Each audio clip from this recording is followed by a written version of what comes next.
Normalement, lorsque quelqu'un fait la planification de sa famille, il sait quand il aura des enfants, combien d'enfants il aura, il va choisir une méthode contraceptive pour ne pas être surprise de grossesse. Alors, maintenant, comment la personne doit savoir que cette méthode, je peux l'utiliser? Il y a quelques critères d'une bonne méthode contraceptive. D'abord, avant de répondre, chaque personne qui va pour choisir une méthode contraceptive a derrière sa tête une idée. Une façon de voir les choses, une façon de penser. Par exemple, moi je peux dire, je vais choisir une méthode pour espacer juste les naissances, je me repose. Quelqu'un d'autre peut aller suivre la contraception pour limiter la taille familiale. Et donc, tout ça aussi influence les choix de la personne. Par rapport aux critères aussi, la personne est guidée par l'objectif poursuivi. C'est comme ça que nous allons retenir 4 critères d'une façon générale. Il y a 3 critères qui vont pour tout le monde, et ceux qui vont se reposer, et ceux qui vont limiter. Mais il y a un critère qui ne va plus bien tenir pour ceux qui vont se reposer. Pour ceux qui vont limiter, pardon.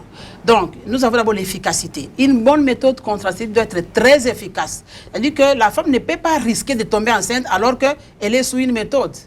C'est très difficile d'accepter une grossesse qui vient alors qu'on utilise une méthode. Donc, ça doit être très efficace. Ça doit protéger correctement la femme contre une grossesse pendant la période qu'elle ne veut pas tomber enceinte. Un autre critère, c'est l'innocuité. C'est-à-dire qu'une méthode contraceptive ne peut pas causer des dangers dans le corps, dans l'organisme de la femme.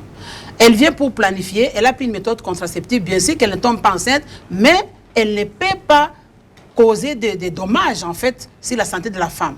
Donc, elle doit se tenir compte de ça. Et que cette méthode, si je la prends, ça ne va pas déranger ma santé, elle doit se tenir compte de ça, de l'innocuité. Il y a aussi l'acceptabilité. C'est-à-dire que, premièrement, la femme doit accepter cette méthode. On ne peut pas l'imposer. Elle doit accepter la méthode pour bien l'utiliser. Et ensuite, son organisme aussi doit tolérer les effets secondaires. S'il y a trop d'effets gênants, ce n'est pas une bonne méthode pour la femme, nous devons changer de méthode. Donc, le corps aussi doit vraiment tolérer les produits. Là, c'est une bonne méthode pour la femme. Et le dernier critère, c'est la réversibilité.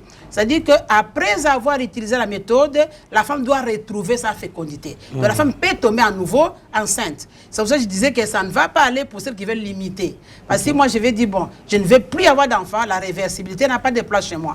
Mais celle qui vient pour se reposer, obligatoirement, la méthode doit être réversible.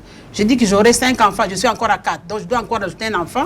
Ma méthode doit être réversible. C'est-à-dire qu'après avoir arrêté, je dois tomber enceinte. La réversibilité, c'est aussi très important. Voilà donc les 4 critères que la femme doit tenir en compte.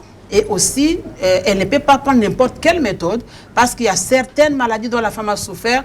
Il y a aussi certaines situations où la femme se trouve qui ne lui permet pas de prendre telle ou telle autre méthode.